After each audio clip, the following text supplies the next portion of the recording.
Hello and welcome to the Irish NFL Show. My name is Shane Brennan and thank you very much for joining us on what is a traditional bank holiday Monday for us Super Bowl fans. Many people obviously getting into work very tired this morning after realizing that it really is Patrick Mahomes' world and we are all just living in it. The Chiefs coming away victorious in Super Bowl 58 in Las Vegas. Joining me to discuss what happened last night is Noel Dowling from the Irish Bear Show. Noel, are you still on a high after watching Super Bowl, or are you already switched into 2024 season mode? It's a weird kind of transitional phase for fans of 31 of the 32 teams. Yeah, no, I think, as you said, this is like the bank holiday to us NFL fans, and for me, today is one of those days where it's a bit of a dark day. You've seen the last bit of football for a little while, and you're kind of transitioning out now to no football. But obviously, as a Bears fan, there's a lot going on in terms of the number one pick, so I'm kind of diving pretty much straight into draft mode now, and Caleb Williams, to be or not to be with Williams, that kind of way. So, yeah, it's always something to keep going. Yeah, I think one of the big conversation points around Caleb Williams is the fact that he's seen as the next Pat Mahomes, but we're still very much living in the era of the current Pat Mahomes, who I was previewing stuff over the weekend where it seemed like that the 49ers were the more complete unit, the more complete team against the Chiefs, who were very much a one-man juggernaut with a quarterback who just does not know how to quit.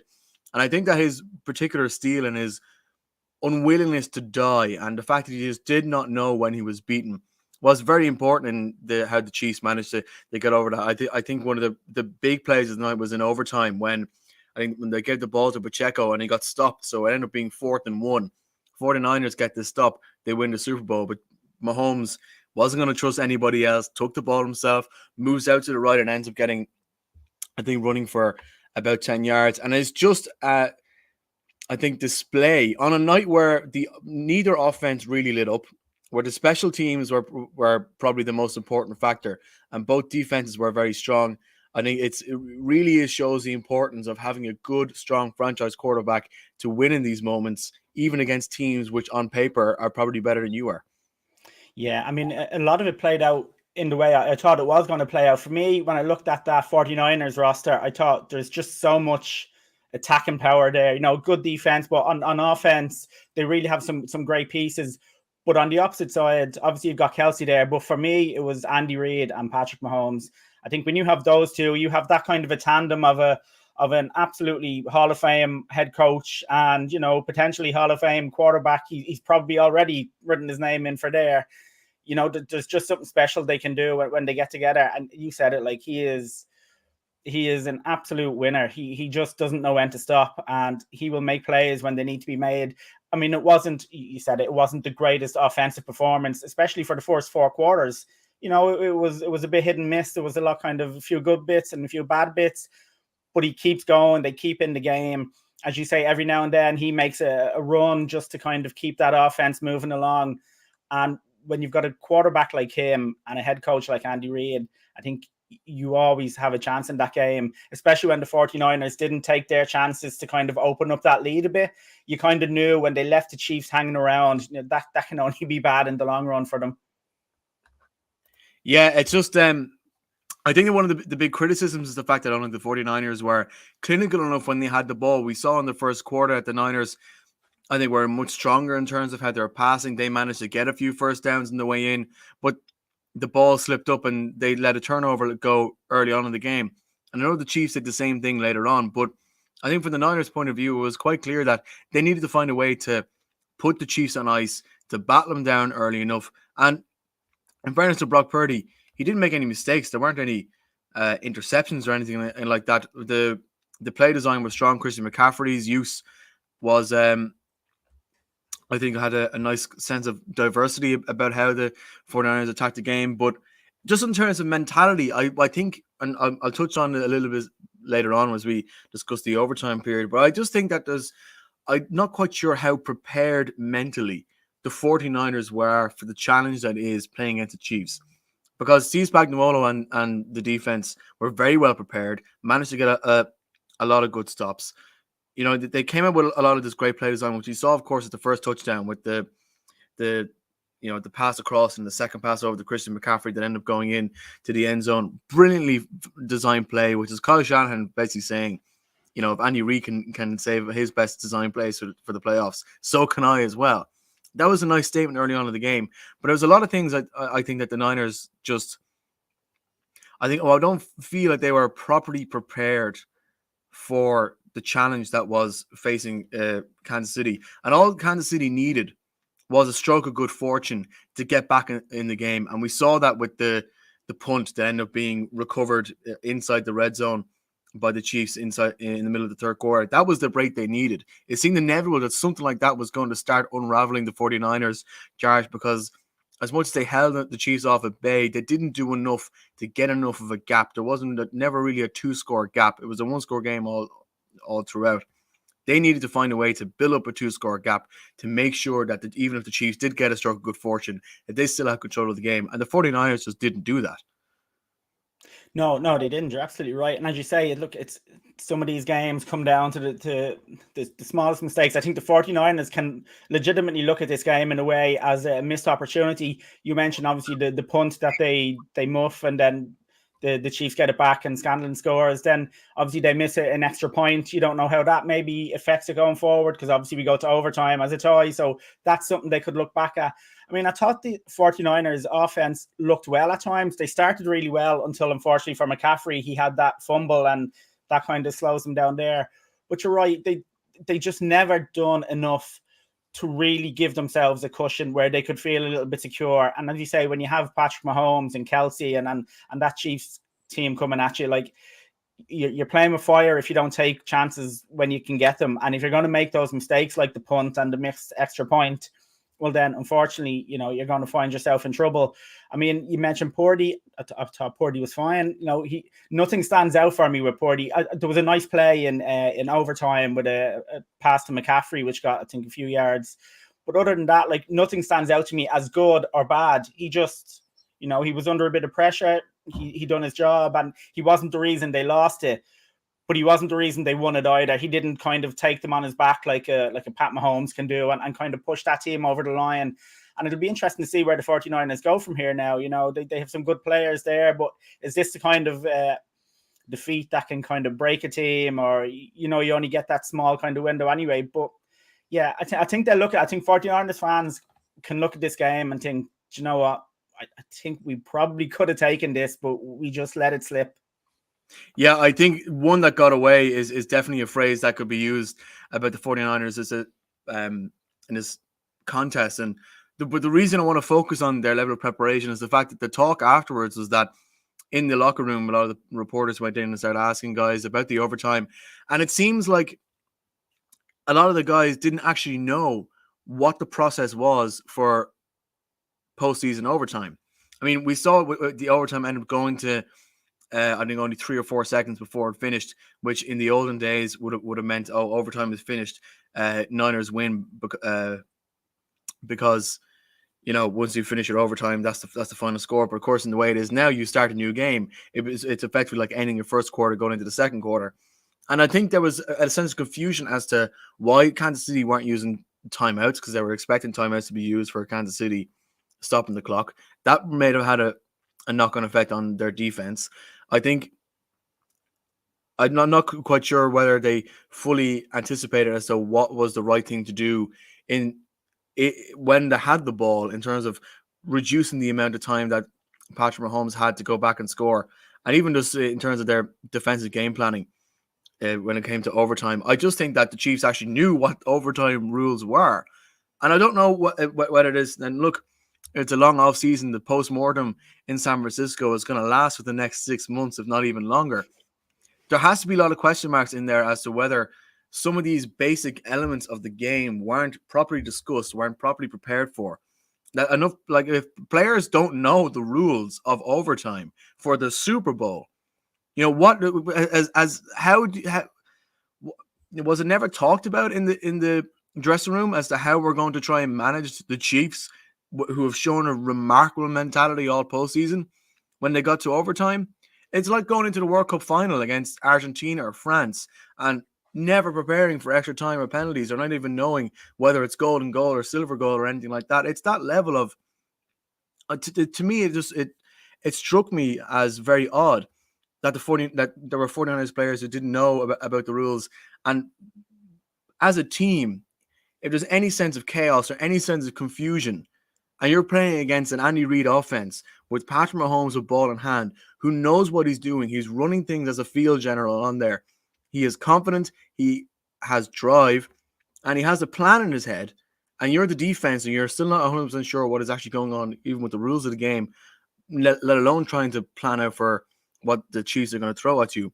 You're not playing with a full deck of cards, and I think that people in San Francisco are going to try and dig into this more, I imagine, over the offseason. But that's going to be a big question mark as to how Kyle Shanahan and the 49ers coaching staff prepare their defense.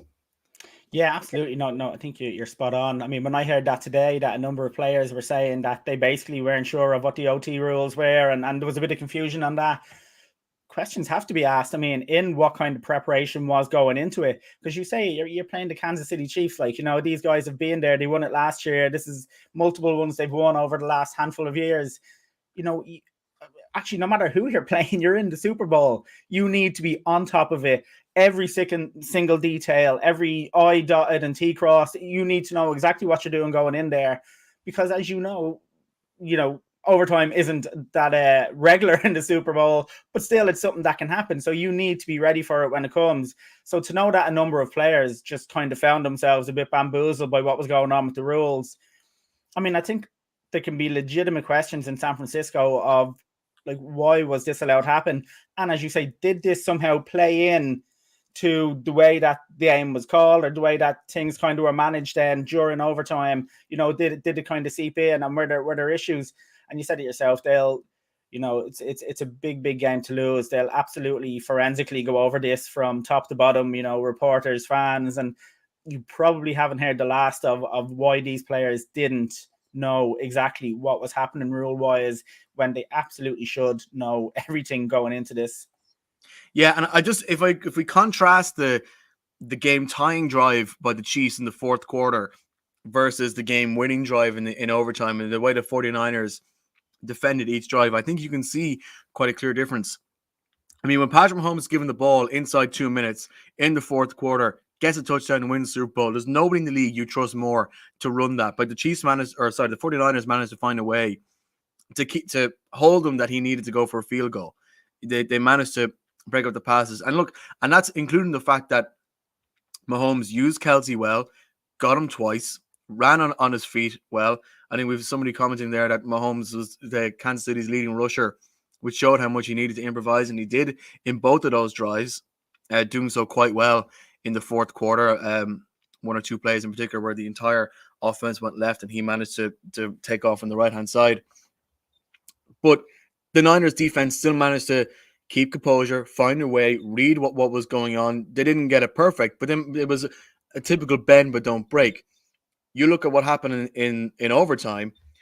When in the game winning score, you see the defender coming over with the receiver, looking at Mahomes, not fully being able to read what's going on. All of a sudden, there's somebody with an acre of space in the end zone, and you imagine a part of that is the Chiefs were bringing a level of speed, but also I'm not quite sure the 49ers were expecting that, because they were probably expecting some form of timeout, which would have given them a chance to reset. But of course, if they fully knew that the time on the clock doesn't matter because it's effectively like playing at the end of the first quarter, they might have just be more mentally prepared for the speed of the Chiefs were going on. So look, I just think that is a question that the 49ers need to ask themselves, and also that the Chiefs should take praise for how they managed to run that speed, run that offense. And Patrick Mahomes himself is somebody who can run the offense by himself. He is, I don't want to say he's like the offensive coordinator on the field, because that sounds too much like Aaron Rodgers at the Jets, and that's a very different situation altogether.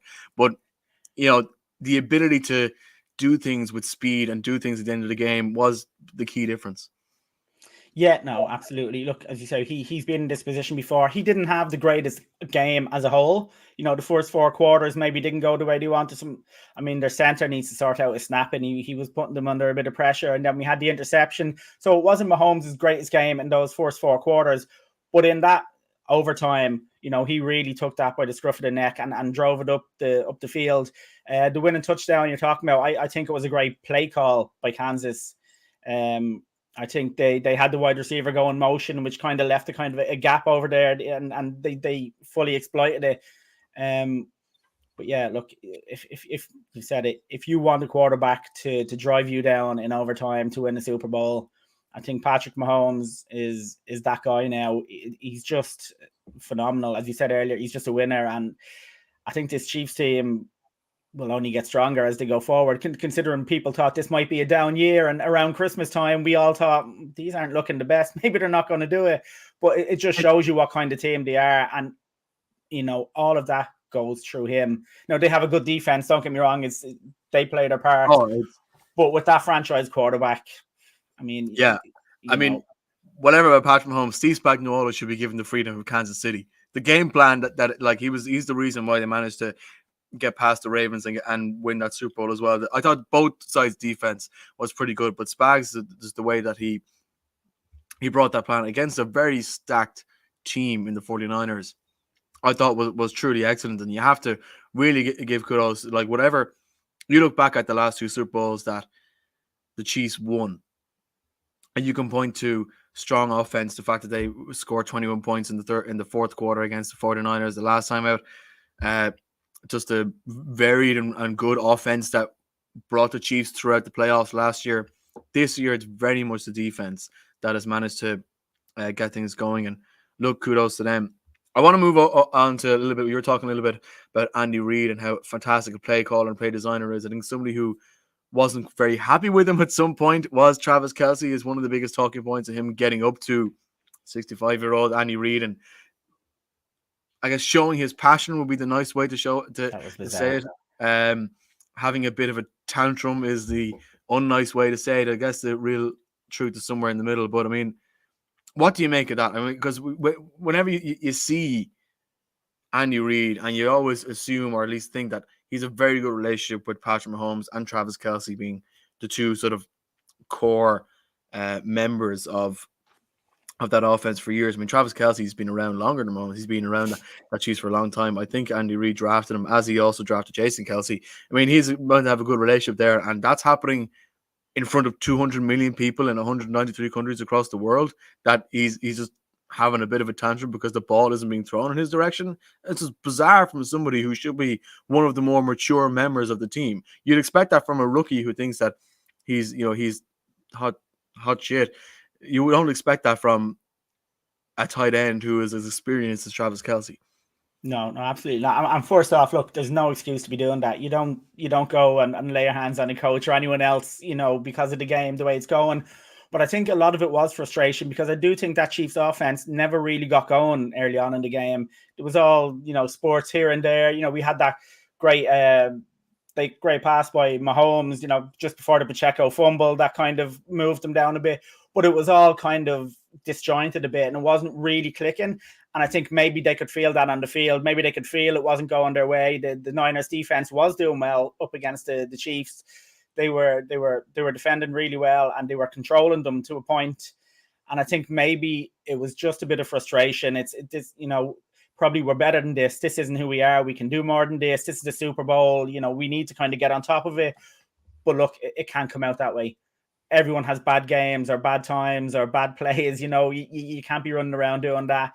But maybe a lot of it is just down to this, the Super Bowl. We're really pushing here, and it's just not clicking for whatever reason. And then I know Tony Romo was speculating what it may have been. He was taken out when he thought he should be in, or that as well. But look, at the end of the day, can't do it. I don't care how things are going. Yeah. You just can't do it, and it's something. I don't know. Well, I would say maybe he's embarrassed about it today, but he's probably not, because he's a Super Bowl winner and he's probably still celebrating. So, I think they win the game. You can put it behind you and move on. As you say, Andy Reid, Kelce, Mahomes, they've worked together for a long time. It appears from outside that they are a close-knit group there.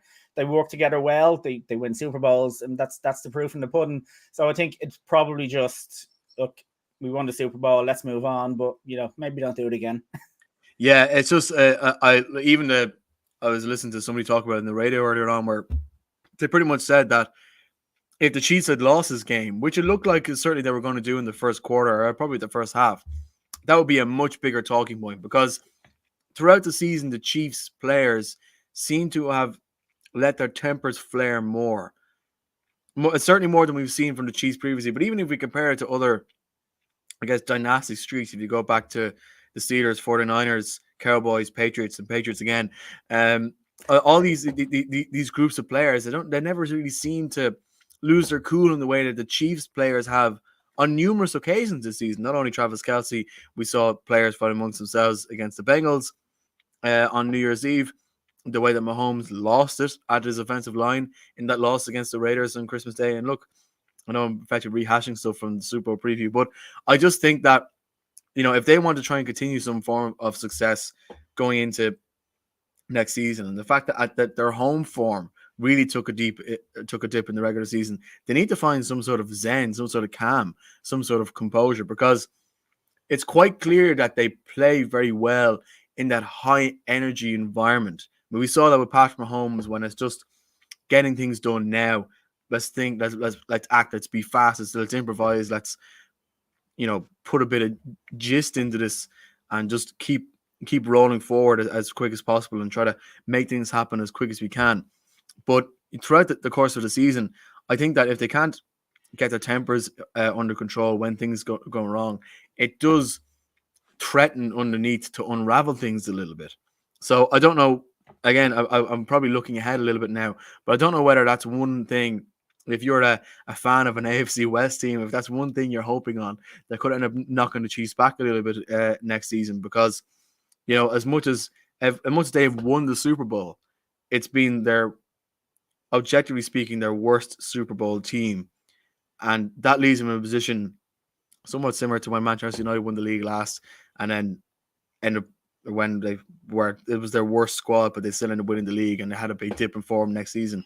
That, I think, if they let their tempers get to them and they don't deal with adversity well, that could unravel their season very quickly if they don't manage to find some way to compartmentalize that.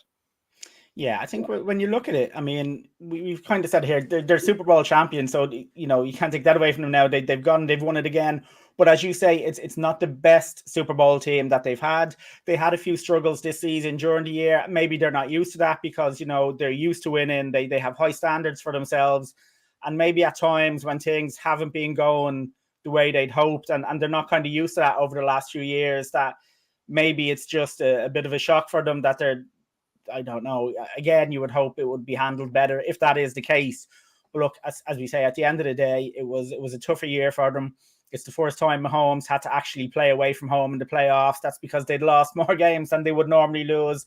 So maybe a few things didn't go the way they wanted, and that kind of didn't go down well with them. But look, at the end of the day, they show why they're winners, because at the end of the day, they're Super Bowl champions again. They go away to the Ravens and they win, and they beat the 49ers, and they kind of show that, when you have the franchise quarterback, when you have a top player like Kelce, you have a good defense. And Spags, you mentioned earlier, had just a really good season. Some of his packages that he was putting out there and some of the blitz packages he was running, he is definitely one of the best defensive coordinators. And then you top that off with Andy Reid, who is certainly challenging Belichick now for, the best coach of the last number of years. Obviously, Belichick still has 6 Super Bowls and he'll be the number one, but Andy Reid is closing that gap. And you wouldn't bet against this Chiefs team continuing over the next few years to kind of push that. So maybe it's just, to an extent, an off year, if you can have an off year when you win the Super Bowl, and things just didn't go the way. But I think this Chiefs team next year will be stronger.